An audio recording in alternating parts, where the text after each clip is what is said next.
Трансляция запущена. Шалом Шаббат секта.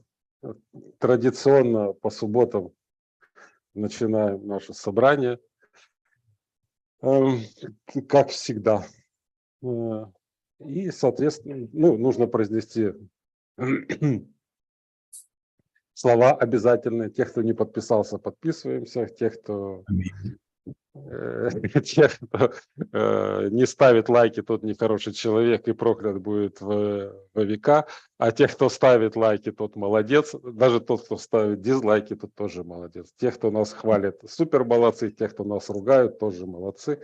Потому что вы проявляете активность, а от этого, значит, нас будет больше смотреть людей на YouTube. Чем больше, шире дискуссия, тем будет больше нас показывать YouTube. Поэтому можете не сдерживать себя, ругаетесь между собой, можете ругать даже меня. Вот Владимира нельзя, потому что Владимир Падре, и он сейчас произнесет нам третью часть, наверное, если получится заключительно, а может быть и нет, проповеди на всю ту же тему, которая вызывает широкий резонанс. Правда, не воспринимается людьми с проблемами с восприятием. Тут ничего уже не поделаешь. Но мы работаем для тех, кто понимает на слух и готов воспринимать информацию, даже если она идет вразрез его собственным представлением о жизни. Так что, Владимир, ваше слово и поехали. Добрый день. У нас тут завтра Троица, а то сегодня уже поют вот вокруг. Так что у нас тут активная религиозная жизнь, так сказать. Значит, сегодня попробуем таки закончить по поводу либертарианства и войны. Вот, и поговорим, по крайней мере, попробуем поговорить о двух темах. То есть первое – это право и война, как я обещал.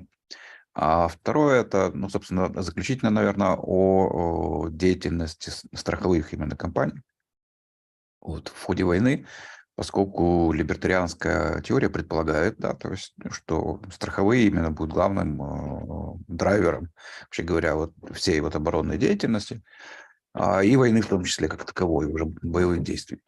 Значит, вот в отношении права, на самом деле, почему-то никто об этом не писал, кроме меня. По крайней мере, я этого не встречал. Вот. Но это крайне важный аспект. Я бы сказал, даже один из решающих, потому что он полностью проясняет, как мне кажется, ситуацию и вот убирает те вещи, из-за которых вечно происходит там, путаница, непонимание вообще и так далее. А именно то, что для, скажем так, либертарианского, в кавычках, права, потому что это не либертарианское никакое право, это просто право. Вот. То есть те спонтанные порядки, которые, скажем так, поддерживают сотрудничество людей друг с другом в рамках общества, да, то есть скажем так, норматизированные, да, то есть в норматизированном виде, в виде попытки выжать из этих порядков нормы, да, мы получим вот то, что мы называем право, оно будет одинаковым везде для всех народов во все времена. Аминь. Вот. Так что вот об этом праве, собственно говоря, и идет речь, да, иначе его еще называют обычным правом. Вот, историки права, да, и там правоведы, которые действительно правоведы, они просто, значит, там купили диплом или диссер, они знают, что обычное право, оно действительно удивительным образом почти, в концептуально, принципиально важных моментах оно совпадает у разных народов, так сказать, но отличаясь там деталями и разными там людоедскими именно. Вот там, где людоедство всякое, да, то есть всякие там сжигания ведьм там и так далее, в этом смысле право отлично будет, да, то есть там одних сжигают, тут других, тут вообще никого не сжигают. Вот, в смысле вот таких вот гадостей, да, каких-то, там действительно есть особенности. А вот что касается, условно говоря, защиты прав собственности, самой принадлежности и НАПа, то оно все одинаково везде, во все времена, и даже одинаковые механизмы как бы встроены в это право, то есть механизм там страховых сообществ, вот, которые чаще всего делаются на основе расширенной семьи, а иногда, кстати говоря, и нет, но тем не менее, да, отсюда и что самое важное, что такое право имеет членский принцип, они универсальные как бы до определенного момента. И чем отличается нынешний момент, скажем так, развития права от того, когда его обычно описывают историки, то есть это там древние времена различные, и там так называемые дикие племена, которые дожили до наших дней, это именно тем, что право сейчас трактуется уже как универсальная вещь, а не просто как членское. То есть право, по сути дела, это раньше были нормы поддержания порядка вот этого спонтанного, скажем так, внутри большой группы, да, но оно распространялось только на членов группы. Это важно понимать, это та дырка в праве, которая, вообще говоря, делает возможной войну и, как следствие, появления государства. Потому что есть свои, да, у которых воровать нельзя, у которых убивать нельзя и так далее, а есть чужие, с которыми все это можно, так сказать, проделывать легко и свободно, потому что они как бы чужие, они в эту правовую систему не входят. Вот. Отсюда же есть противоположное как бы явление абсолютно, такое как гостеприимство. Это когда чужой приходит, как бы, или чужие приходят в какое-то сообщество, и тогда некий член сообщества, то есть в чем на самом деле смысл этого гостеприимства, не просто в том, чтобы там накормить гостя, значит, и там плясать перед ним там, и так далее, оно прежде всего это означает то, что человек, который принимает чужаков, он и отвечает за их поведение. Вот. То есть вот эти вот все институты, они крайне важны. Вот. Но я еще раз говорю, что вот сейчас как бы ну, нет, наверное, людей, которые бы трактовали право как право группы, да. То есть поскольку сейчас право трактуется как универсальная вещь, то есть нет деления на своих и чужих, да, то есть оно есть, осталось политически, но в правовом смысле уже нет, то есть считается, что все люди перед правом, скажем так, равны, то, следовательно, уже вот этого аспекта очень важного уже нет, и это на самом деле хорошо, то есть это будет важно, вы увидите почему. Вот, значит, так вот, для такого права война не есть нечто экстраординарное, да, то есть если мы посмотрим на право государственное и на то, как оно выглядит во время войны, то право делает оно так вот, ой-ой-ой, какой ужас, ужас, ужас. Значит, там война там попирает, там тыры-пыры, там нормы права, надо отменять там какие-то, значит, нормы, там права человека надо отменять и все прочее, и все прочее. Маршал ло отсюда же, да, то есть как бы вот, что, ну, что означает, что никакого, значит, ло на самом деле нет. Вот. И это эффекты, связанные только с деятельностью государства, потому что государство должно, оно, поскольку оно санкционирует все право в обществе, действуя в рамках войны, ну, это право просто-напросто отменяет и говорит, что пока война идет, мы будем делать то, что мы хотим. Так вот, для свободного общества этого ничего нет. И для него, в принципе, вообще понятие войны в правовом именно смысле, в теоретическом, не существует. Вот. Оно существует, может быть, только в техническом смысле, как некие там процедуры там, юридические, которые, возможно, значит, понадобятся отдельные какие-то специальные, как они, собственно говоря, бывают и в других там сферах. Это уже, ну, это уже будет связано с деятельностью юристов, мы не знаем, как это может быть. Я просто предполагаю, что, как и в любом другом, так, в любой другой области, появятся некие специальные уже сугубо юридические штучки, связанные вот с таким состоянием. Но для права, что война, что не война, один черт, да. То есть ничего не отменяется, никаких прав человека. Значит, ну, опять-таки, это понятие сугубо этатистское, то есть для либертарианства оно не характерно, но тем не менее. То есть ничего не отменяется, все работает. Вот. Контракты по-прежнему, значит, важны и ценны, значит, там вот обязательства нужно исполнять. То есть война ничего не отменяет. Вот. А война, почему? Потому что война рассматривается как агрессия одних частных лиц против других частных лиц. Да? Просто, ну, скажем так, масштабная. Да? То есть если там была, допустим, какая-то банда, то это просто очень большая банда. Ну и, соответственно, как выглядит война с точки зрения, уже как сам процесс, вот эта вся эта заваруха, значит, с точки зрения права, она выглядит следующим образом. То есть как это все будет происходить и как оно должно происходить для того, чтобы в дальнейшем все находилось в нормах права, потому что в отличие от общества с государством, в либертарианском обществе война регулируется правом. Вот сам ход войны, он будет регулироваться именно правом. И все вот, допустим, конец этой войны, последствия этой войны, они регулируются правом. Вот. А регулируются каким образом? То есть вот, допустим, вторгается некое, значит, подразделение, переходит через границу, но поскольку никакой Украины как государства, ну, допустим, там опять у нас воюет Украина с Россией, вот Россия нападает, значит, они там переходят эту границу, но они переходят границу частных владений. Да, поскольку никакой государственной границы нет. Есть границы частных владений, которые, значит, а с той стороны, значит, вот государство России. они поэтому всегда вторгаются в какие-то частные владения, соответственно, частный владелец, ну, он может поднять руки кверху, там еще что-то такое, но так или иначе, он переживает процесс вторжения, да, то есть он может оказывать сопротивление уже по самому факту вторжения, так сказать, право дает ему такую возможность, вот, не ожидая никаких там судов, там ничего, там объявлений войны, там и всего прочего, да, то есть вот они, значит, вторгнувшиеся, вот они на танчиках, значит, едут по моим полям, вот, а почему бы мне не пострелять по ним, значит, в таком случае из гранатомета, благо он у меня есть, да, то есть ему не надо ничего делать в этом смысле, ждать каких-то там решений, там объявлений войны, еще какой-то фигни. То есть он уже может прямо с самого начала оказывать сопротивление.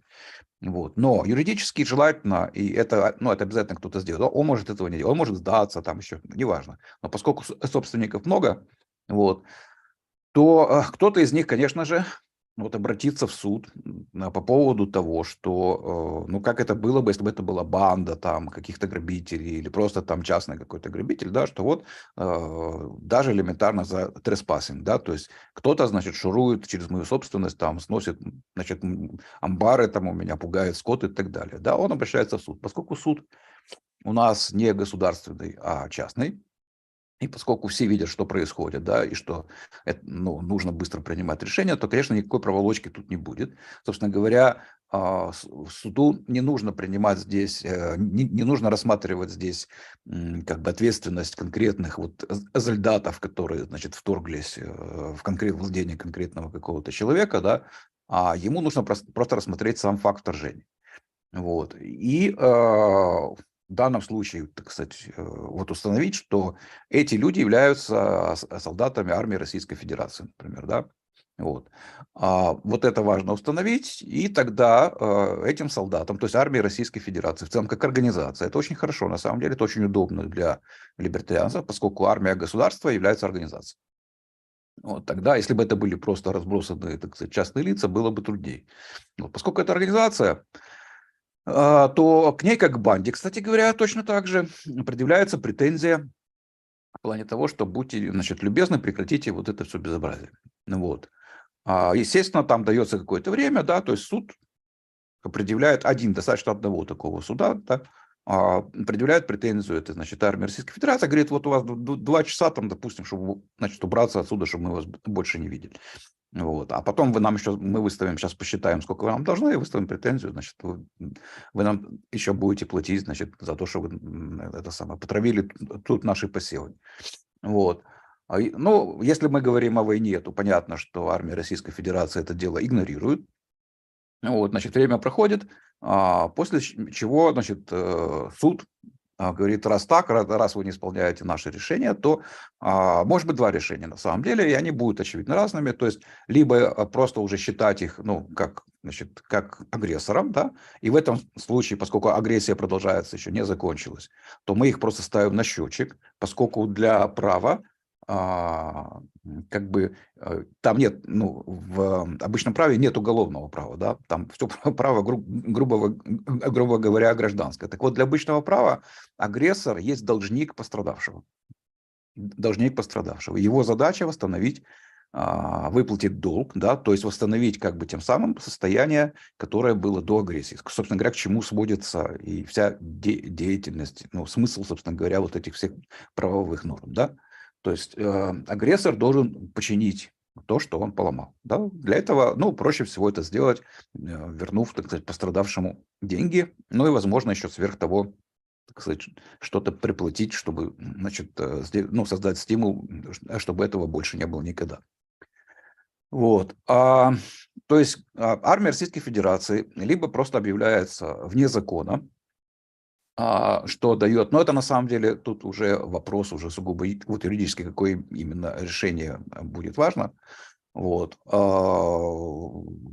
После того, как они вот объявляются вне закона, это дает формальное право любому человеку, не только украинцу, а вообще любому человеку с точки зрения обычного права убивать, брать в плен, захватывать имущество армии Российской Федерации. Как агрессор. Поскольку она, мало того, что агрессор, она объявлена вне закона. Да? То есть вот объявление вне закона, это означает, что, собственно говоря, вот ты вне закона, то есть любой кто тебя убьет или отберет у тебя твое имущество, не будет нести за это ответственности, потому что ты объявлен вне закона, тебя как бы нет, да, то есть тебя как бы в законе тебя как бы нет, вот. А это одно решение, второе решение просто считать его агрессором до окончания агрессии, тем самым просто-напросто вот увеличивать его счет, как бы будущий счет того, что он должен будет платить, так сказать, жертве, да. Вот здесь, скажем так, очень важный момент уже дальше возникает, а именно долг.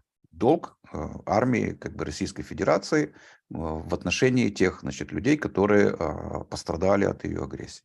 Понятно, что у юристов и разного рода оценщиков такой ситуации в ходе войны будет очень много работы, потому что надо будет, значит, описывать все эти повреждения, собирать все эти претензии, значит, включая там разрушенную собственность, значит, там всех убитых и раненых. Это еще, кстати говоря, никогда никакое государство не делает. Да? То есть, если там какие-то репарации платятся, то репарации платят одно государство другому, вот, за счет, опять-таки, своих, значит, лохов, которые оно там грабит, вот, чтобы отдать, значит, другому государству.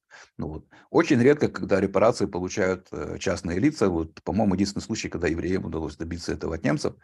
Вот. Ну и то, я, например, считаю, что это тоже как бы несправедливое решение, потому что, опять-таки, почему немцы должны платить за то, что они не делали?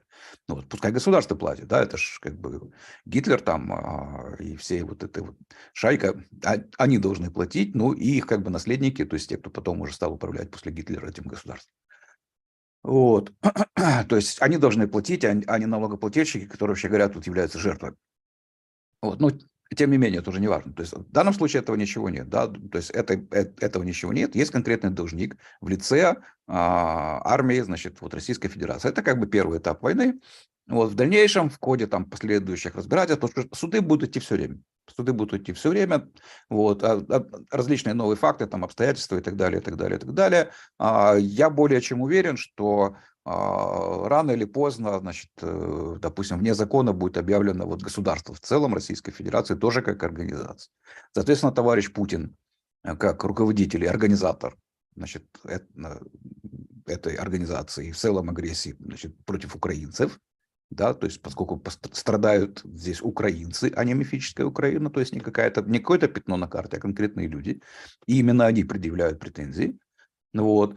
Путина тоже объявят вне закона, соответственно, он это развязывает руки как бы разного рода баунти-хантерам для того, чтобы его ликвидировать. И, собственно говоря, этим и будет там заниматься очень, очень активно, потому что там будет награда за его голову, там очень большая. Вот, и будет соревноваться, так сказать, в том, кто первый, значит, замочит этого, значит, козла. Вот. Значит, так вот, армия Российской Федерации получает от своих действий долг. Ну, представим себе, вот идет у нас война, у нас же вот интернет есть, все. Ну, каждый день им рассказывает, значит, они же все смотрят, ну, тоже ютубчик, им, значит, в ютубчике рассказывают вот украинские юристы, сколько теперь на каждое рыло, значит, которое служит в армии Российской Федерации, приходится в среднем долго. Он же увеличится, да, там разрушили мостик, разрушили домик, там убили кого-то, там еще что-то такое. Он постоянно будет расти в пересчете на рыло. Вот. То есть каждый день этот российский солдат, он будет открывать этот ютубчик, и день его будет вот начинаться с того, что он будет понимать, что он должен все больше и больше.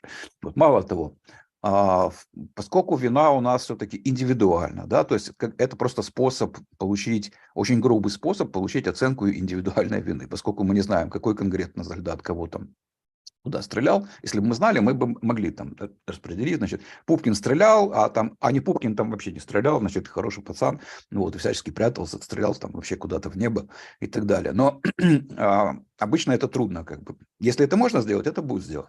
Вот. Но поскольку в целом как бы сделать это трудно, да, поскольку война, вот, то берется просто эта армия Российской Федерации, вот, этот долг вешается на них и делится. Но кроме тех случаев, где можно установить, да, вот я в статье там приводил пример, когда, как, допустим, есть там какая-то артиллерийская бригада, вот она тупо обстреливает Харьков, например. Пока мы не знаем номер этой бригады, пока мы не знаем, имен, значит, этих людей, которые стреляют тут непосредственно из этих пушечек, мы вешаем весь ущерб значит, от потерь в целом как бы на вот это большое подразделение, которое стоит под Харьковом. Но стоит нам только выяснить, значит, более точно, кто именно стреляет, да, весь этот долг уже переносится на них. У нас получается в дальнейшем как бы, что долг у нас уже все более и более индивидуализируется. Вот чем дальше идет война, да, то уже есть некий средний долг, вот, а есть, значит, пацаны, которых уже там, значит, за миллионы, значит, уже уходит долга, который они должны будут вернуть. Это случаи, особенно если войнушка идет не очень хорошо, то это уже такой достаточно мощный стимул, во-первых, сдаваться в плен, потому что, ну, если ты сдался в плен, то тебя уже как бы вычеркивают, и на тебя уже долго дальше не идет. Вот. Ну, и либо вообще как-то подумать о том, а стоит ли вообще этим заниматься, потому что со временем приходит, значит, понимание того, что война после войны не закончится для вот этих вот всех людей. Да, что это конкретные совершенно люди с конкретными совершенно, значит, обязанностями, которые на них вешает суд все время, да, за причиненный ущерб. Вот. И даже если войска будут выведены, вот, даже если, ну, прекратится, скажем так, активная фаза этой агрессии, они опять отступят за границы, то долг им никто не спишет, да, то есть за ними будут охотиться уже там в России, вот, различного рода там баунти-хантеры и так далее, поскольку есть претензия, как бы утвержденная судом со стороны вот украинских пострадавших, конкретно вот к этим, ко всем людям. Значит, что еще тут важно, что, ну вот представим, значит, что вы бывший, ну, бывший, скажем так, солдат, да, вот в российской армии, бедный, несчастный, там ничего у вас нет, значит, вы завербовались, вам там обещали кучу денег, вот, вы пошли воевать, значит, активно там стреляли из пушечек по мирным городам, вам навешали пару миллионов долларов этого долга, значит, потом ваше подразделение отвели, вот, и вы сидите там у себя, значит, в России, и тут, значит, походят слухи, что, значит, бегают какие-то непонятные чуваки и требуют деньги, там, убивают, там, калечат и так далее, значит, отбирают собственность, вот. Какой стимул, собственно говоря, здесь дальше работает? С точки зрения вот украинского баунти-хантера, ваш долг выглядит как безнадежный. Да? То есть, что для баунти-хантера здесь в вашей ситуации лучше всего сделать? Вас убить нужно. Вас лучше всего убить. Потому что в этом случае ваш долг вешается на всех остальных членов подразделения. Как мы говорили, здесь работает механика банды. То есть отношение правовых к банде. То есть банда должна в целом вот столько-то за... Мы не знаем, кто там из них сколько чего конкретно сделал, да? Если знаем, то хорошо, а ну, как правило, не знаем. Вот. И, следовательно, если кого-то одного убили, то долг-то сохраняется. Значит, мы считаем эту банду в целом, а в данном случае это вообще юридическое лицо. А что такое юридическое лицо? Это фикция физического лица, да? Вот. То есть мы считаем, что вот это юридическое лицо, ну, если мы признаем как бы такое явление, как корпорация, то вот у него есть долг у юридического лица, который, значит, распределяется между вот этими вот всеми вот физическими лицами, солдатами, значит, армии Российской Федерации. Вот. Соответственно, если вас убить, то ваш долг вот автоматом перейдет на всех остальных, так сказать, членов вашего подразделения. Допустим, если речь идет о долге какого-то там, ну, той же там артиллерийской бригады, которая обстреливает Харьков. Вот. Поэтому другие, так сказать, ваши соратники из вашей бригады тоже знают об этом. Да? Вот в чем дело. Что если вас убьют, то, значит, они будут должны еще больше. Вот. А поскольку с них-то может быть, ну, может быть, с них-то что-то можно взять, да, то есть какой смысл вашего убийства? То есть когда вас убьют, то ваш долг перейдет к тем людям, с которых возможно что-то взять, да, потому что с вас уже взять тут ничего нельзя, вы самый бедный, там, несчастный, там, у вас хрущевка, там, и еще там это самое, там, долг по ипотеке, вот. То есть вот в чем смысл. И вот у остальных появляется смысл, значит, стимул сделать так, чтобы вы, значит, были живы и здоровы. А как это можно сделать, выплатив ваш долг? Вот. Поэтому все они начинают бегать и шуршать для того, чтобы где-то найти эти деньги, каким-то образом договариваться, что-то там воровать, что-то, значит, продавать, для того, чтобы возместить долг конкретным украинским, значит, пострадавшим от действий, значит, вот вашей армии, где вы служили. То есть вот так выглядит вот эта вот вся штука. Значит, в итоге, ну, я вот примерно могу себе представить, да, ну, понятно, что это, опять-таки, фантазия, это все только прогнозы, но как бы, я думаю, что развивалась бы ситуация. То есть представим себе, что вот они тут воевали, потом, значит, плюнули, вышли, потому что у них тут ничего не получилось, потом их начали преследовать, значит, пытаться там, они начали пытаться продавать собственность, еще что-то делать, чтобы вернуть этот долг. Вот, в итоге, если власть там, допустим, в России в это меняется, вот, есть смысл для них как бы взять на себя эти долги, да, то есть в смысле нового правительства сказать, что оно берет на себя этот долг. Вот. Но опять-таки тут еще должны согласиться с нашей стороны, да, то есть о консолидации претензий с одной стороны, с другой стороны, значит, консолидация долга, вот, и переход этого долга, допустим, к правительству России, да, вот. И в качестве вот инструмента выплаты, да, может быть, опять-таки, любимая мною схема передачи, допустим, того же «Газпрома», 50, у него же есть доля, да, то есть мы говорим о том, что выплата долга не должна происходить за счет налогообложения. Вот. Должен быть другой источник, как бы, потому что это очень хитрый способ, конечно. То есть должны, грубо говоря, пострадать именно вот эти вот, ну, как бы государевы люди, которые, значит, организовали, которые проводили и так далее. А то опять они все за счет лохов, значит, будут это все решать. То есть это не либертарианский способ. Вот. Есть прекрасная организация «Газпром», у нее есть 51% акций, значит, принадлежащих государству. Вот мы этот 51% у вас отбираем и забираем свою собственность. И как бы эта прибыль вся «Газпрома» идет на выплату долга, значит, пока не выплатится долг, значит, всем украинцам, которые пострадали от войны, ну, плюс какая-то, наверное, еще премия там и так далее, для того, чтобы просто вам было неповадно. Вот. То есть это, ну, схема довольно удобная, она упрощает, так сказать, жизнь, но опять-таки это не отменяет, потому что владелец претензий со стороны Украины, он может не согласиться с такой схемой. Да, многие согласятся, потому что так проще и удобнее, но кто-то может не согласиться, и все равно будут эти баунти-хантеры, значит, бегать, но уже, конечно, в меньшем, значит, количестве, вот, по России и, значит, сшибать эти долги с этих людей.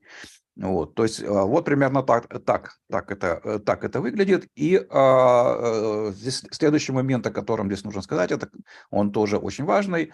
Это принципиальная вещь, то, что суд в обычном праве не является частью какой-то юрисдикции. Для него юрисдикция – это все люди на земном шаре.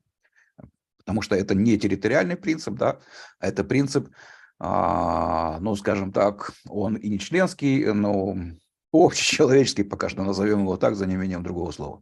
Вот, поскольку я сказал, что сейчас право не рассматривается как правило внутри строго определенной группы, да, оно считается универсальным, вот, поэтому любой человек, так сказать, может обратиться в этот суд, вот, и для этого суда нет никаких национальных границ, нет никаких юрисдикций, он решает по существу дела, да, то есть вот там задача установить, кто прав, кто виноват, вот, сказать, что делать, значит, и, ну, грубо говоря, попытаться выяснить, так сказать, кто должен кому в ходе какого-то, значит, конфликта. Вот. Поэтому здесь есть еще один такой интересный момент, а именно то, что суд будет защищать все частное в случае, допустим, вот этой вот войны не только в Украине, но и в России. То есть, например, если кому-то придет в голову пострелять, значит, просто по какому-то российскому селу, да, то какие-то хитрецы, которые знают о том, как функционирует право, вот, они могут подать точно так же, значит, в украинский, условно говоря, суд, он никакой, еще раз говорю, не украинский, он просто суд, ему все равно, для него нет этих границ, вот, и сказать, что тут какие-то, значит, стреляют, это частная собственность, мы вообще тут ни при чем. Вот. Соответственно, суд принимает, ну, если так действительно происходит, он принимает решение, что вот этот юнит, который стрелял, вот, он должен вернуть, как бы, он теперь должен вот этим людям, по которым он стрелял. Вот. Если этот юнит отказывается делать, то та же самая механика, он объявляется вне закона, и теперь, значит, все остальные, значит, юниты могут его смело уничтожать, отбирать его имущество и так далее. Вот. Это создает стимул очень важный внутри вот этого государства-агрессора, в том смысле, что для них теперь частное становится безопасным, а государственное становится токсичным. Потому что наша задача, как мы говорим, не шашечки, а ехать. Да? То есть нам нужно выиграть войну и выиграть ее как можно быстрее. То есть эти все стимулы, они направлены именно на это. Вот. Потому что все, что связано будет с государством, туда можно стрелять, туда можно, значит, сбрасывать бомбочки. Вот. А это, значит, в случае Российской Федерации, ну и в случае пока что любого государства, это всякие дороги там и так далее, там, всякие объекты. Вот, то есть это становится опасным, а вот какой-нибудь хутор, да, или какое-нибудь село, вот, или еще что-то становится безопасным. Вот, потому что туда стрелять не будут, потому что туда стрелять нельзя. Это право защищает, да, это защищает право, оно никакое не украинское, оно универсальное. Ну, вот, точно так же, как суды эти никакие не украинские, они универсальные. Вот право защищает частное, да, от агрессии. Да? То есть, если вы вот так вот просто так туда пуляете, да, то вы становитесь таким же агрессором, как тот российский солдат, который, значит, тоже просто так пуляет по частному. Здесь у нас, вот в нашей стране уже, скажем так. Ну вот. Когда это понимается, да, когда это понимается, то это очень сильно сдвигает как бы приоритеты у людей, значит, с той стороны, что, собственно говоря, нам и нужно. Вот, что, собственно говоря, нам и нужно, потому что задача как бы наша сделать так, чтобы, поскольку ключ опять-таки к победе, вот, это поведение, условно говоря, российского общества. Вот. Поскольку мы говорили, что критерии, вернее, как он называется, сказать, кто выиграл, да, ну, что такое победа, значит, в войне, ну, вот, это нанесение политически неприемлемых, значит, этих самых каких-то вещей, да, то есть должно произойти что-то, с чем не согласится, грубо говоря, народ. Это в любом случае так. То есть любая война, она заканчивается именно тогда, когда люди либо не могут уже, да, то есть уже воевать, когда у них там, допустим, уже они закончились, эти люди, вот, либо когда они перестают уже хотеть воевать. Так вот, поскольку в случае Российской Федерации, чтобы они закончились, это нужно очень долго постараться, вот, но можно зато сделать так, чтобы они не хотели. Вот. И тогда война заканчивается. Поскольку мы помним, что предыдущие там разы я говорил, что война выглядит как матрица, значит, 2 на 2, да, где есть мнимые субъекты, значит, понятно, что они мнимые, но тем не менее мы их можем как-то вот так вот это самое рассматривать, как неких псевдосубъектов, всегда имея себе в голове, что они мнимые. Да? То есть это государство и это народ. С одной стороны и с другой. Вот. Если у нас ситуация, когда у нас народ, в случае Украины, да, ну, и государство, они преследуют в данном случае одну цель. Вот. С той стороны у нас, значит, есть, значит, российское государство и российский народ. Российское государство, понятно, какие цели преследует, российский народ – знак вопроса. Вот. Так вот, задача войны, значит, даже если у нас с нашей стороны нет государства, ключ к ее решению прежде всего лежит, значит, вот в области вот этого самого народа. Потому что от него, собственно говоря, зависит. Путин может, ну, представим себе, что там такой же Путин, вот, ему все равно, сколько людей погибнет, он будет, значит, продолжать, то есть там ничего не изменится, да, измениться может только вот здесь, да, то есть ключ у нас вот там находится. Вот, поэтому мы должны сделать все, чтобы там максимальное количество людей не хотело больше воевать, вот. Вот такой вот раздел, скажем так, на частное и государственное с помощью как бы наглядной демонстрации, допустим, там вот суда стреляют, а суда не стреляют, вот, он очень как бы хорошо в эту сторону работает. Вот. Теперь переходим, ну, собственно говоря, вот то самое важное, что нужно было рассказать по поводу права. Переходим, еще немного поговорим о страховых.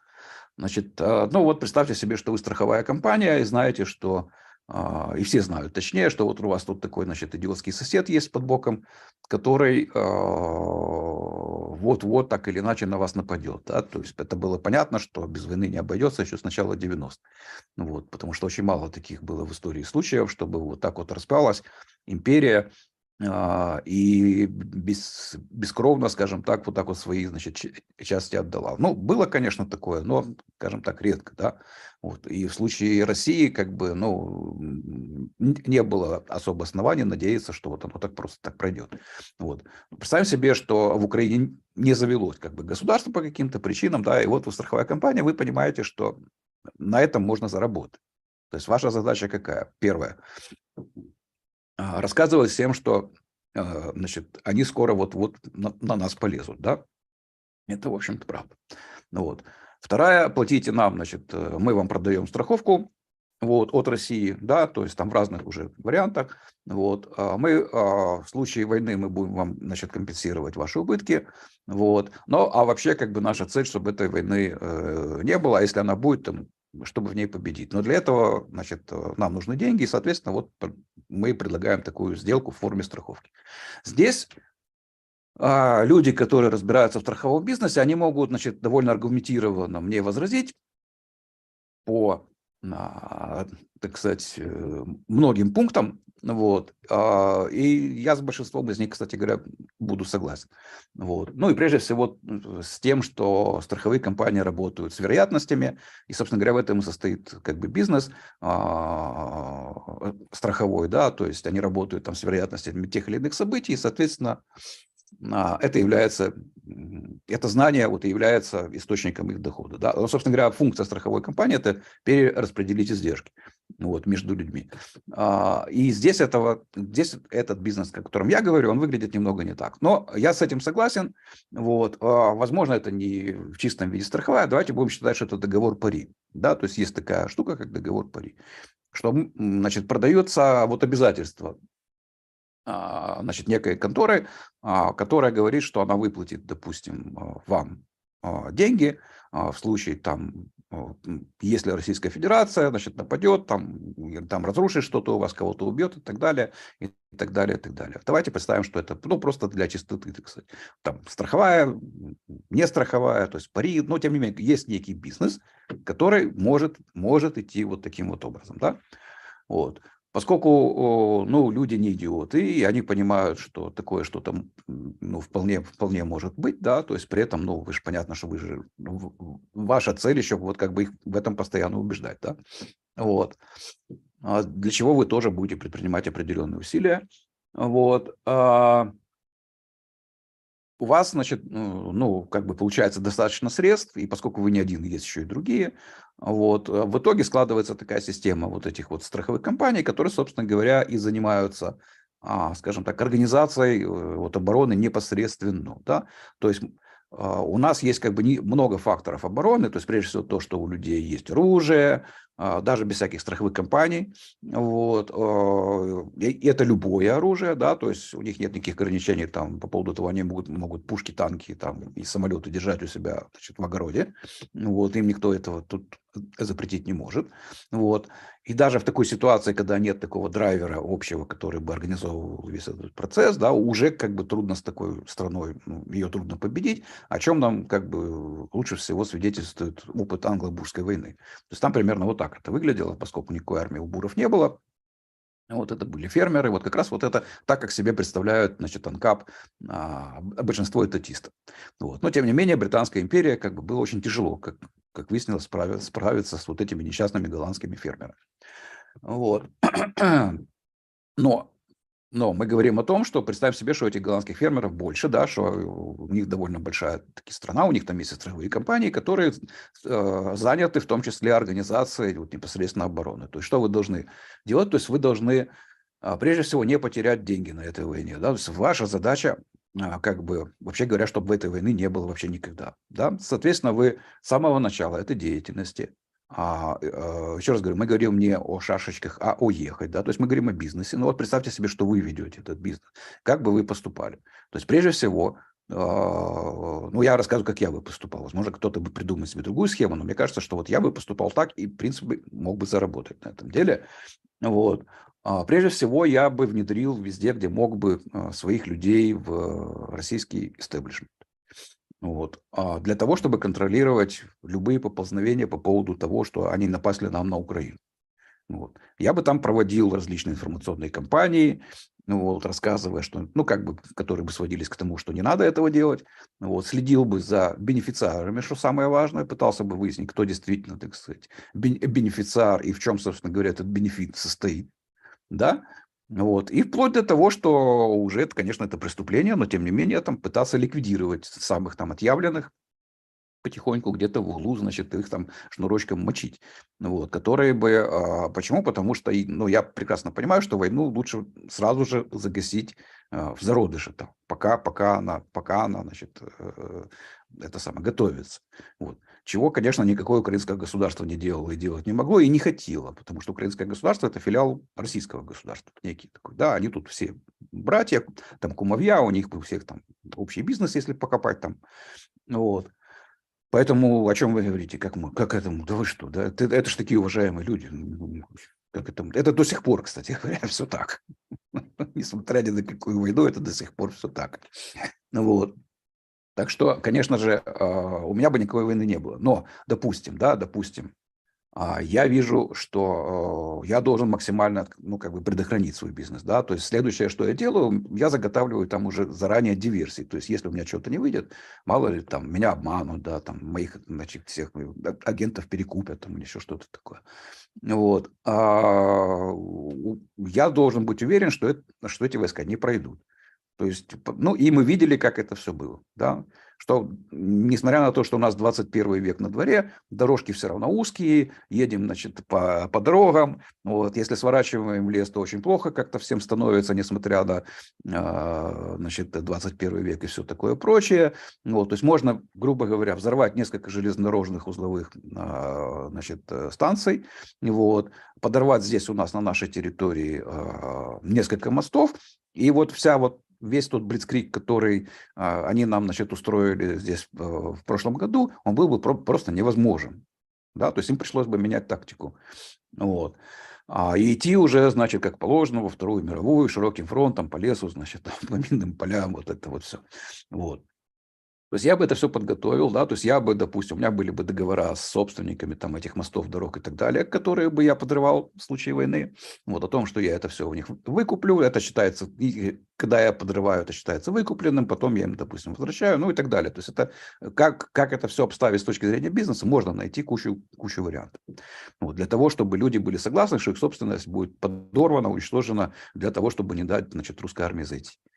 Вот. Ну и, конечно, я бы уже дальше, как уже следующий этап обороны, уже готовил бы непосредственно оборону, да, то есть уже готовил бы, у меня была бы частная армия, вот, я бы делал все для того, чтобы максимальное количество людей научить пользоваться оружием, организовывать какое-то ополчение, то есть тренировал бы постоянно бы все вот эти вот какие-то локальные, скажем так, теробороны, вот, готовил бы людей там, к оказанию первой помощи, там, строили бы убежища и так далее. Ну, и понятно, что это делал бы не только я один. Да? То есть я бы максимально хотел бы вовлечь в это дело всех частных лиц и организаций настолько, насколько это возможно. Вот. Это на самом деле уже просто задача пиара, вот. Это уже задача как бы найти разные, условно говоря, заманухи, да, для того, чтобы людей привлечь к этой деятельности. Вплоть до того, что устраивать, ну, максимально пытаться извлечь уже прибыль из самой подготовки как бы к войне. Ну, вот, то есть проводить учения в виде соревнований, там, давать детям, значит, там, за $500, значит, нажать кнопочку на какой-то пушечке, там, не знаю, там, стрелять там из какой-то ракетницы, там, и так далее, и так далее, и так далее, за денежку, почему нет, вот. То есть пытаться каким-то образом там компенсировать свои убытки, издержки на это дело, вот, одновременно решая вот задачи того, чтобы война была максимально короткой. То есть главная моя задача, на самом деле, как страховой компании, сделать так, чтобы я не потерпел крах. А это значит, что я либо должен войну предотвратить, либо должен ее сделать как можно более короткой, потому что чем дольше она идет, тем больше у меня убыток. Вот. У меня разрушаются эти, значит, дома, у меня убивают людей, я им всем должен платить. Ну вот. Поэтому мой первый главный интерес – это то, чтобы война была короткой и, соответственно, чтобы мы победили. Потому что когда мы, значит, если мы проиграем, то я тогда теряю, конечно же, все. Да? То есть это не просто короткая война, но и, так сказать, выигрышная война. Мы должны выиграть. Вот. Поэтому моей целью, значит, первой, как только, если они такие лезут, да, то есть мы что делаем? Мы, значит, наносим там диверсии, устраиваем, где это они у нас там, где они сработают, да, потому что мы их подготовили заранее, мы разрушаем здесь у нас внутри инфраструктуру, чтобы они, значит, не смогли сюда зайти. Если они заходят, у нас есть, значит, уже там ополчение и частная армия, которая дальше с ними воюет. Вот. Но, опять-таки, целью номер один у меня является уже заранее подготовленным. Я понимаю, как пройдут суды, потому что это практически автоматический процесс будет. Вот. Я понимаю, что Путина объявят вне закона, поэтому у меня уже там сидят киллеры где-то, для которых, значит, цель номер один – это Владимир Владимирович Путин. Ну и несколько человек, там, значит, которые из ближайшего окружения, которые, собственно говоря, и есть главный источник и как бы главный двигатель этой войны. Вот. Надо понимать, что поскольку не только я это буду делать, да, что за того же Путина тут же будет назначена, значит, за его голову награда, и не только мной, а многими другими, вот, то это даже хорошо, поскольку это порождает конкуренцию. Вот, и я не знаю, что делают они не знают, что делают я, кто-то из нас Путина завалит. То есть это практически неизбежно. Сколько бы их не было, этих Путиных, там 12 Путинов будет, значит, 12 Путинов завалит. Вот. А пройдет просто какое-то время, да, больше или меньше, грубо говоря, но над этим будет постоянно работать, потому что это есть ключик. Да. Другой ключик, как мы уже сказали, это вот этот самый русский народ, которому нужно будет тут же немедленно объяснить, что вот российское государство, вот оно такое, оно, значит, угнетает тебя, и вот теперь хочет еще вот угнетать еще и меня. Вот, так что давай-ка будем от него как-то избавляться. Вот, и вот смотри, вот мы сюда стреляем, а сюда не стреляем, вот там, где ты у себя в селе живешь, мы туда не стреляем, а вот здесь, где ты на заводе работаешь, мы туда стреляем, потому что этот завод, значит, вот это как бы государство все это дело, вот он танчики делает, мы его бомбим. Вот, так что делай выводы себе, вот, как это все, а вот твои пацаны, которые, значит, тут воюют, вот у них уже долг почему-то, да, вот образовался, значит, и чем дольше это все происходит, значит, продолжается, тем этот долг, значит, вот растет. Вот. И чем меньше успехов у российской армии, тем больше поводов, значит, задуматься о том, а не пора ли вообще делать ноги оттуда. Вот. Либо что-то делать вообще вот с этим государством, потому что это выражается в конкретном моем кармане, да, то есть это конкретный карман, значит, вот этого солдата, ну, соответственно, его семьи, вот, соответственно, его друзей, соответственно, его там всех, значит, там сослуживцев и так далее, и так далее, и так далее. То есть работают, как мне кажется, достаточно мощные стимулы, потому что карман – это мощный стимул, вот, для того, чтобы это дело, все это вторжение закончилось как можно быстрее, еще раз говорю, вот, и закончилось поражением, значит, вот этой самой российской армии. Ну и напоследок, что еще можно сказать по поводу чисто военных как бы уже вещей. То есть мы видим, что с нынешней, опять-таки, нашей позиции, которая, ну, опять-таки, она очень, очень условна, поскольку у нас нет прецедентов сейчас вот таких свободных обществ, вот, что, скорее всего, пока что дело выглядит так, что будут несколько типов вооруженных юнитов, скажем так, да, то есть будет частная армия, это фактически традиционная армия, только там, где людям платят деньги, вот, ну, я об этом и говорю, то есть это чисто иерархическая организация, вот, у которой есть владелец, у которой, понятное дело, есть внутренняя бюрократия, это уже, ну, как бы неизбежно, вот, и которая воюет, ну, в привычном нам виде. Вот, она, в принципе, ничем не отличается, кроме того, что она частная, соответственно, там другие просто стимулы, вот, и так далее. Но по своей организации она мало чем будет отличаться от привычных нам армий. Там, понятно, будут там как бы косы там, в каких-то видах вооружений, вот, возможно. Да, скорее всего, эти частные армии будут в основном присутствовать там, где необходимо именно тяжелое вооружение. Да, то есть они будут заниматься именно этим. Вот, потому что я с трудом себе все-таки пока что представляю, хотя, возможно, это тоже, опять-таки, это окажется, что это не так, как и все наши иллюзии относительно государства. Вот. Но я с трудом представляю, как, допустим, какое-то село может там содержать авиаполк, да. Вот, все-таки вот авиаполк, там какой-то, значит, танковые какие-то подразделения, там тяжелая артиллерия, скорее всего, будут делом частных армий.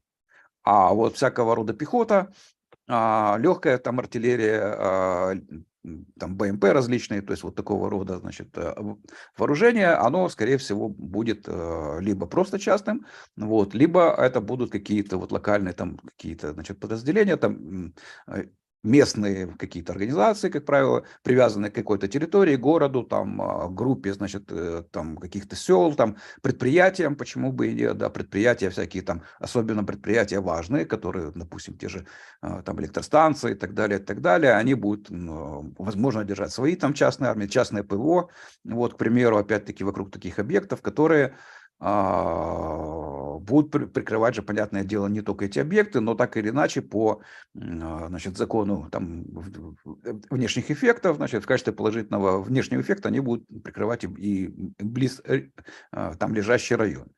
Вот. То есть вот так это примерно будет выглядеть. Вот. Что касается вот ополчений, то, скорее всего, там жесткой иерархии, конечно, не будет, хотя может быть по-разному. Она там, в принципе, не нужна, там командиры как раз могут быть выборными, вот, то есть именно те люди, которые что-то понимают и так далее, и так далее, и так далее в этом деле, их будут, значит, вот, там избирать, назначать или как хотите на должность вот этих вот локальных военных вождей, скажем так, вот, которые будут вот заниматься обороной непосредственно каких-то там территорий, там координировать это все между собой. Вот. То есть это будет такая сложная, взаимопересекающаяся, переплетающаяся система взаимных обязательств прежде всего. Вот. И эти обязательства будут, значит, вот обеспечены людьми, техникой и другими какими-то военными возможностями, вот, для того, чтобы они были выполнены, если случатся некоторые события. Да? И гарантией как бы всему этому делу выступает в том или ином виде там страховая компания, которая продает свои обещания, подкрепляя их там, допустим, какими-то деньгами, которые, значит, оно обязуется выплатить, если опять-таки оно, ну, если эти события, значит, от которых она страхует, значит, они таки случатся, да. То есть тогда вы, если ваш дом, значит, прилетел, то вы тогда получаете уже, значит, страховку и так далее. Вот. Тут уже опять-таки, дальше уже там могут быть там варианты, то есть либо вы там получаете страховку, либо вы уже предъявляете претензии Российской Федерации там, и так далее, либо потом уже страховая, значит, предъявляет уже претензии Российской Федерации. Это уже детали, как это будет организовано уже, ну, там непосредственно в каждом случае. Главное, что этих каналов, способов, как это организовать, множество, вот, и главное, что все сводится к ущербу и его возмещению частных лиц, да, а не каких-то там абстракций в виде государства там и еще чего-то. Вот, то есть частные лица являются как бы, и их право является драйверами вот этой вот самой вот войны, то есть являются тем стержнем, вокруг которого вращается вся война с точки зрения либертарианского общества. То есть война закончится тогда, не тогда, когда, значит, русские выведут свои войска, да, а тогда, когда будет выплачен последний долг со стороны России. Вот. Тогда закончится, собственно говоря, с точки зрения права вот этот вот весь конфликт. Вот. До этого момента, как бы, ну, вот это какие-то будут бегать, значит, баунти-хантеры и так далее, и так далее, и так далее. Вот. Ну, наверное, уже тогда сегодня у меня все. Вот, давайте, если есть какие-то вопросы, давайте тогда о них поговорим. Да, ну, на сегодняшний день, к сожалению, все не так. В страховой компании, например, есть пункт, что война является форс-мажором. И всякие страховые выплаты и страховые претензии не принимаются. Поэтому тут нужно еще работать с страховыми компаниями, которые должны поменять свой Нет, так менталитет. тут очень понятно, почему. Потому что там же форс-мажором же являются и решения государства. Ну да. Законы и так далее тоже являются форс-мажором. То есть, да, государство, вот это является форс-мажор. Но когда его нет, то война больше не является форс-мажором. Потому что это событие, которое можно предотвратить. Вот, поэтому тут как бы уже дело меняется. Да, если я знаю, что я могу, допустим, организовать ход вещей таким образом, что события не наступят, почему бы мне не заработать на этом, да? Ну, вот, то есть для меня уже война больше не форс-мажор. Но опять-таки я страхую именно от войны. Вот, страхую от войны. Если вы там занимаетесь страхованием жизни и там пришла война там и так далее, вот, и у вас не указано полисе, что, значит, вот, и война тоже является как бы таким этим делом, то да, тогда страховки нет. Но вот в случае государства эта проблема исчезает, с моей точки зрения, то есть поскольку вот именно государство является источником этого всего, вот, в том, ну, и самой войны, потому что ее трудно предсказать, да, вы не можете влиять на события, вот вы как страховая влиять на то, будет ли война или нет, не можете. В случае, когда там государство, ведь вы можете влиять на это, да, поэтому это уже, ну, как бы другая история.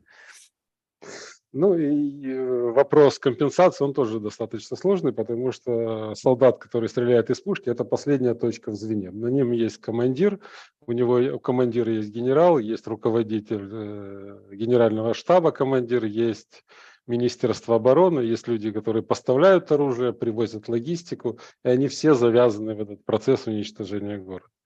Поэтому тут, ну, скорее, поэтому проще подавать все-таки в суд, и судиться будет не с конкретным солдатом, а все-таки с организацией, с такой, как Министерство обороны России, например, или Вооруженные силы Российской Федерации. Солдат, ну, как бы последнее. Тут русские постоянно пишут «бедненький солдат», но меня, честно говоря, бесит, когда мне говорят, потому что бедные русские солдаты. Никто русских солдат насильно не гнал в армию. Они сами пошли в армию, поэтому должны нести ответственность за свои действия. Если кто-то считает, что нельзя отмазаться от армии, это брехня. Можно. В советские времена, даже в советские времена я отмазывал от армии, отмазался сам, отмазывал других людей. Во время Афганистана, когда гребли всех. Это дело выбора. А сегодня в России те, кто идут в армию, они все подписывают контракт на самом-то деле. И нет никаких бедных русских солдатиков. Есть люди, которые по своей воле пошли убивать других людей. И должны нести ответственность, неважно, будет у нас либертарианское общество или не либертарианское, но каждый солдат на самом деле нести ответственность должен.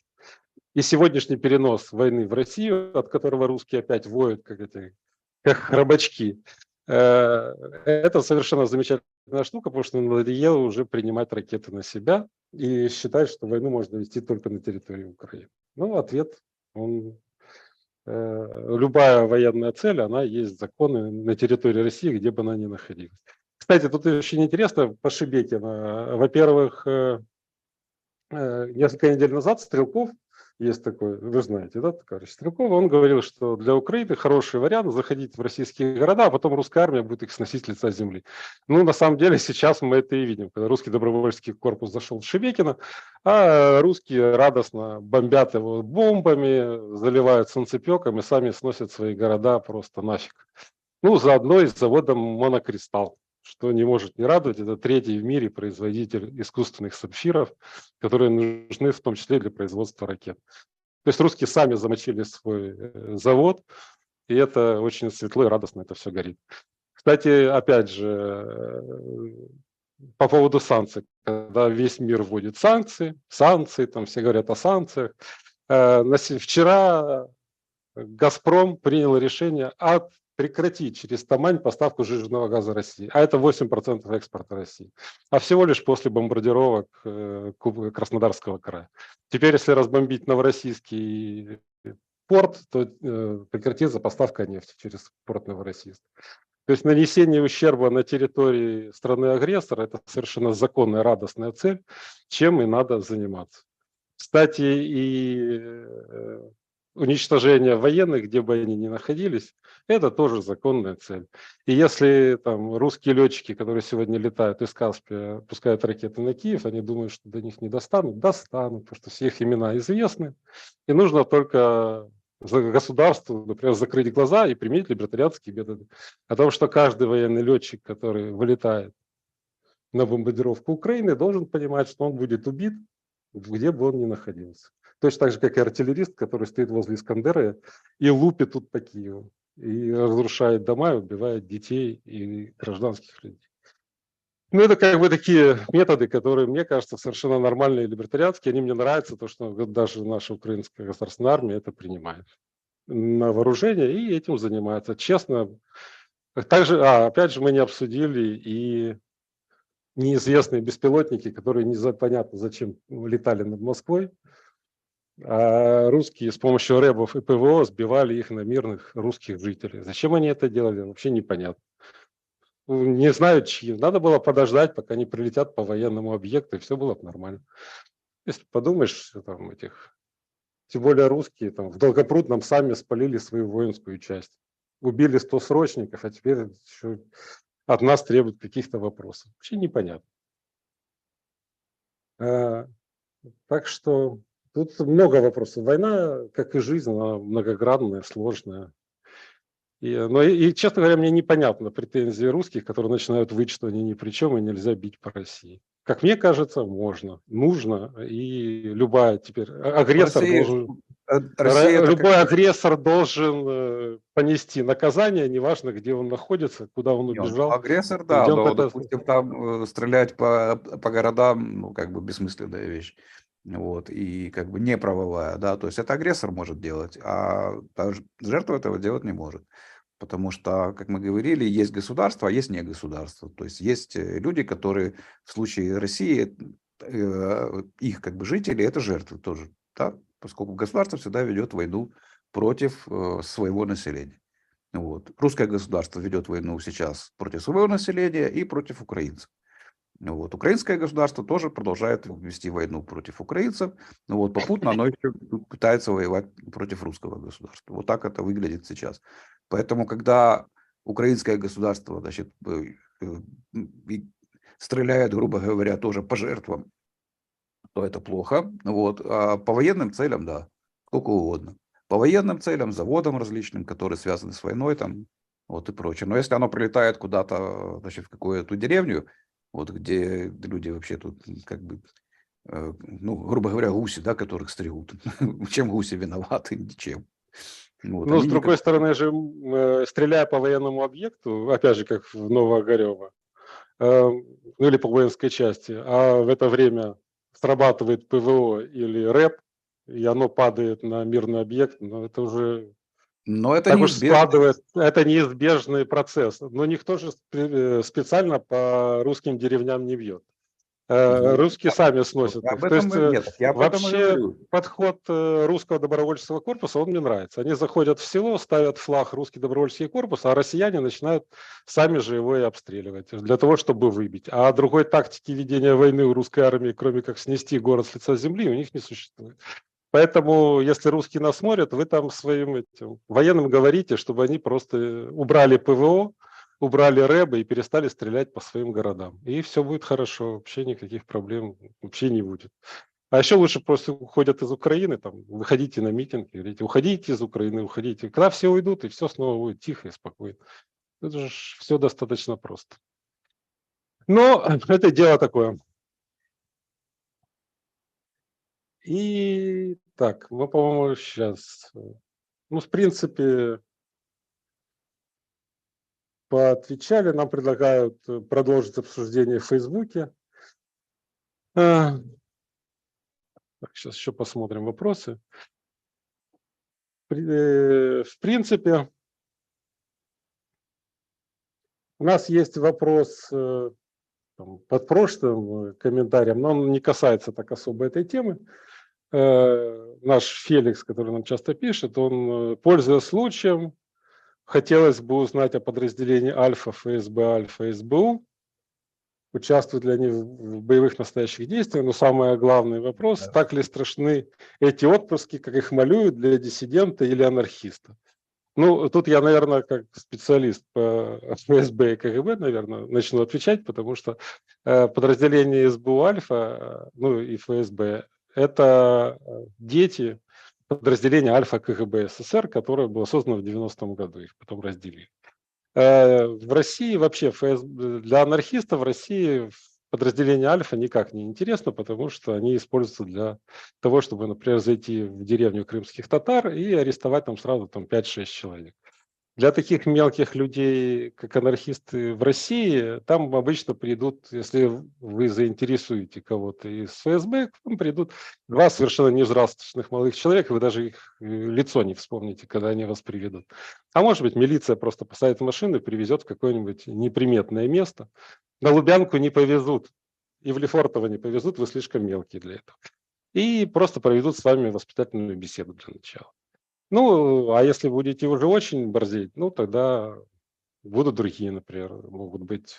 Как у меня мой хороший знакомый в свое время был, не помню, как это называется, он был руководителем Наградовой Рады, да, живого журнала в России.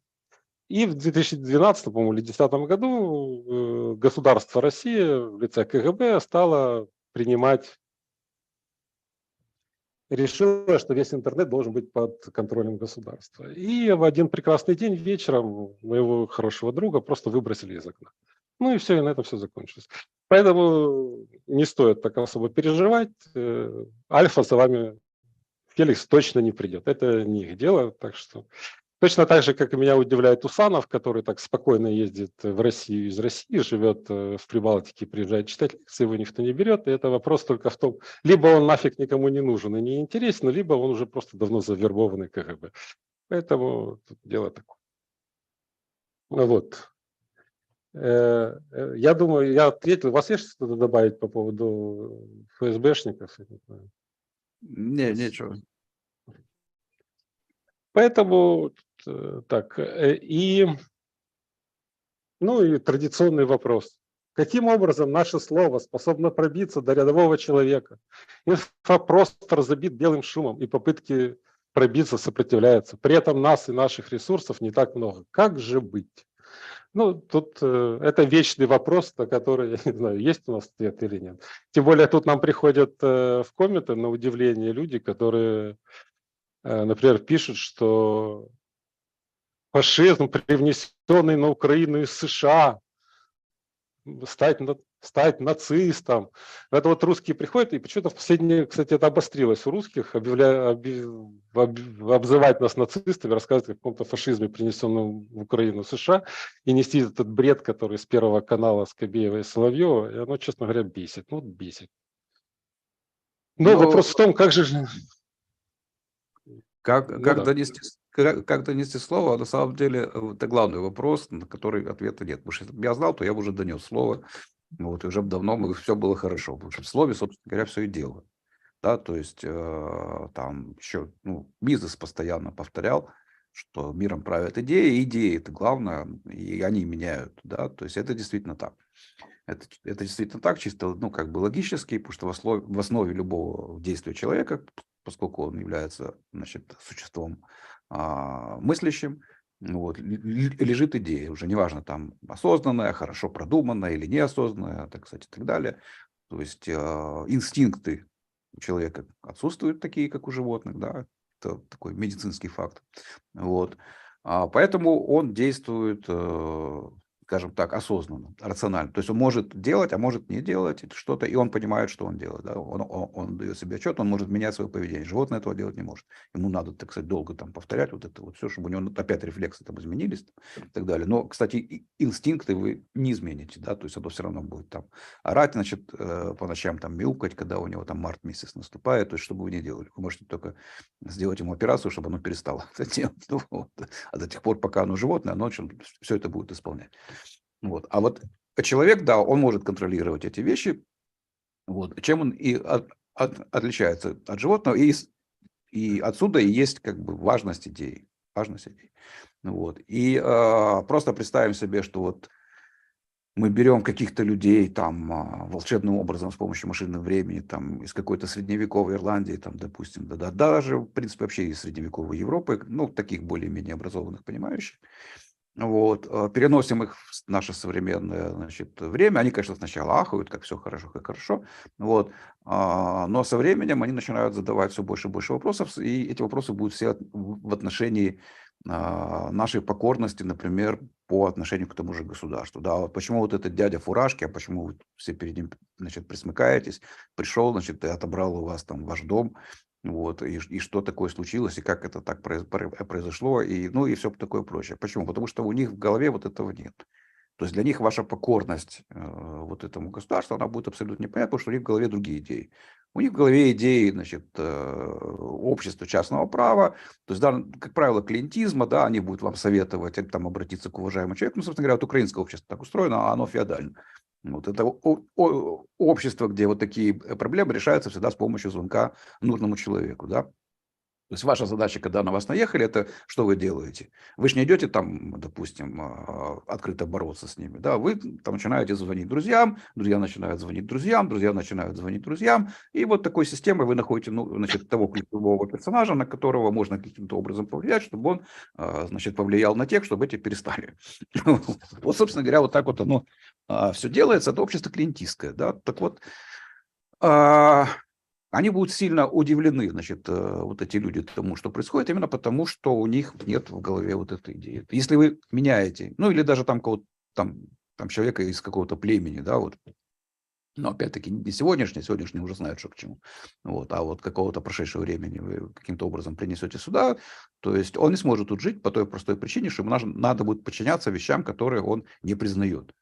То есть для которых у него в голове просто нет, так сказать, нужной полочки, да, куда их положить и как с этим жить. К нему придет мент, ну, представьте, вы рыцаря какого-нибудь там, значит, перенесли на машине времени, а его там мент, допустим, там остановил где-то, он, конечно же, достанет меч и там рубанет этого мента и дальше поедет.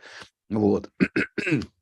То есть просто потому, что у него в голове нет такого, что есть какой-то мент, который вдруг будет им командовать какого-то хрена, вот, просто на ровном месте, да, вот, когда он как бы, ну, ничего плохого не делал, да, то есть вот этому менту кажется, что он делал что-то плохое, там, документики проверить, например, решил, там, еще что-нибудь, ну, а получать тебе удар, значит, мечом по голове, вот. То есть пока нет идеи, то нет действия. Ну или наоборот, что наличие какой-то идеи отменяет какие-то действия, которые мы предпринимали раньше, если мы лучше понимаем что-то, что происходит. Да? То есть мы уже не будем делать что-то или будем делать что-то другое. То есть да, это самый важный, важнейший момент, и самое важное как бы направление нашей деятельности, но волшебной палочки пока у нас нет. Вот. Если мы найдем волшебную палочку, почему? Потому что чем больше с этим разбираешься, тем больше понимаешь, что здесь целый клубок всего. Вот начиная просто от информации как таковой, то есть от сугубо формальных как бы вещей, вот фактов там и каких-то связей между ними, вот, до более сложной конструкции, то есть теоретических очков, через которые на эти факты надо смотреть. И в конце концов все опять-таки упирается там в некоторый момент в банальную психологию. Вот, в то, что люди хотят верить, в то, что люди не хотят верить. Да? То есть вот вы им сколько фактов не приводите, сколько им там теоретических очков не одеваете, а они этого не видят в упор, потому что они в это верить не хотят. Вот не хочу, значит, вот земля плоская, я считаю, и все. Значит, вот и все. Вот. То есть, поэтому тут на самом деле не одна проблема, вот, ну, вот если практически говорить, да, их там много, самых разных. Вот, начиная от того, что должны быть правдивые факты, что должны быть правдивые теории, и должны быть подобраны психологические ключи для того, чтобы вы могли эти факты, теории, значит, людям в головы каким-то образом загрузить, чтобы они их могли осмыслить. Вот. И либо они уже тогда дальше начинают рационально с ними полемизировать, если у них есть что возразить, да, а может быть ваши теории действительно неверны, вот, и тогда это уже превращается в дискуссию, вот, тогда это уже приносит пользу всем и так далее. Вот. Либо они просто их принимают, там с ними соглашаются, и это уже ваш человек. Вот, то есть он уже, как бы, даже если он продолжает, ну, с ним внешне там ничего не меняется, да, он продолжает исполнять там законы государства и так далее и тому подобное, но в какой-то момент это обязательно с ним сработает, он не сделает чего-то, что сделал бы, допустим, там, раньше, если бы не знал вот этих вот всех вещей, которые ему, значит, в голову впали. Вот, поэтому тут проблема крайне сложная. Но я думаю, что самый важный, ну, как бы с фактами и с теориями более-менее уже все более-менее вырисовывается, а вот с более-менее так нормально, да, то с психологией, конечно, это самый трудный момент. Потому что здесь пока, во-первых, никто не работал толком, вот, а во-вторых, ну, непонятно действительно, как эти ключики могут быть подобраны для того, чтобы люди как бы легче воспринимали эту информацию, чтобы они ее инстинктивно не отторгали. Потому что с той стороны-то работают постоянно против, да, то есть с той стороны постоянно капают на мозги и с детства вот внушают некоторые вещи там на уровне, которые уже буквально на подкорку записаны. О том, что государство хорошо, анархистов всегда рисуют, значит, как какими-то идиотиками, значит, там, которые, ну, непонятные совершенно какие-то, значит, ну, в лучшем случае это хулиган, да, вот сейчас вот анархист это хулиган, который ходит, значит, бьет витрины, вот, одетый в черное, значит, в балаклаве, ну, псих какой-то, да, вот, малолетка какой-то, у которого там гормоны, наверное, ну, короче говоря, вот, он вырастет у него это пройдет, да, ну, а пока он пускай, значит, играется в этот свой там анархизм там и так далее. Ну, и аналогично там эти самые либертарианцы какие-то там странные там вот, с какими-то своими идеями. Ну, вот. Как говорит один у нас участник нашей группы, это несерьезно, да, то есть вот ваш анкап это несерьезно. Ну, а как вы будете с серьезными людьми вот это вот все обсуждать, вот там с участниками, значит, какого-нибудь парламентского комитета, там какими, ну, там уважаемые люди сидят, а вы тут придете, значит, ну, или в телевизор опять-таки, вот вас же тоже с такими идеями не возьмут, вот. Поэтому психология, с моей точки зрения, ну, некому опять-таки заняться, да, то есть я в этом ничего не понимаю, я не психолог, у меня только базовые представления до уровня некоторых прочитанных книжек, вот, там всяких Фрейдов там и этих Юмов, не Юмов, а Юнгов, господи, Юм это философ, вот, значит, Фрейдов, Юнгов, вот ту еще, значит, раннюю школу психоанализа, вот, когда их начали переводить, я их начал активно читать, но это самые общие как бы представления, которые, ну, на самом деле мало что дают. Ну, вот. Ну и разных модных, уже более поздних, значит, людей. Да, но потом я понял, что это, скажем так, уже бесполезная, довольно даже вредная с какой-то точки зрения наука, если можно ее назвать наукой, да, когда начал читать Фрома, потому что Фром, в общем-то, бестолковый абсолютно чувак. Вот, и там много лишнего и пустого, и вредного наговорил.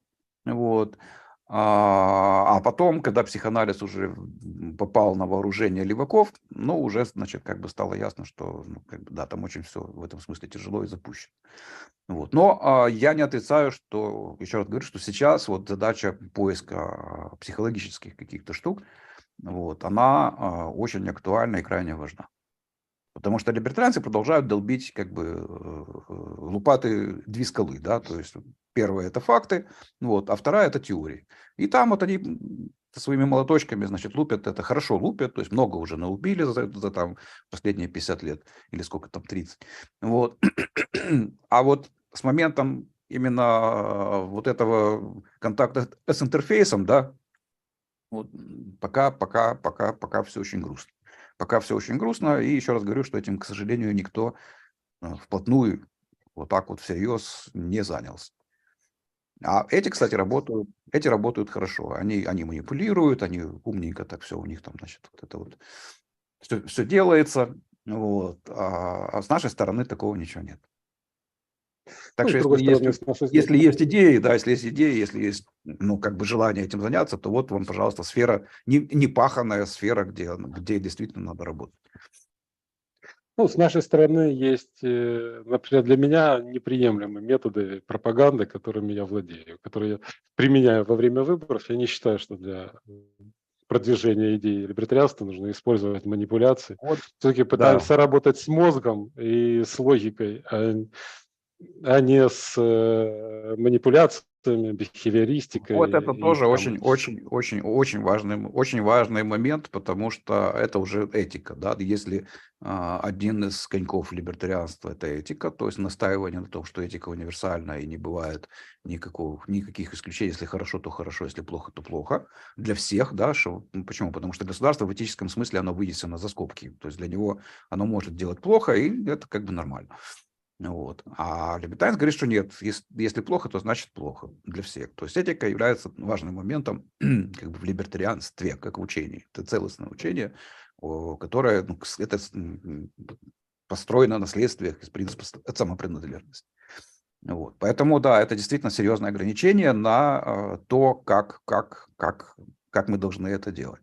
Это, ну, главное, наверное, самое большое вот ограничение. Но это не значит, я думаю, что мы не можем, как бы, оставаясь честными, все равно искать какие-то моменты. Да? Потому что очень, ну, бывает, ну, вот я сам сколько раз сталкивался, что очень важно не что сказать, а как сказать.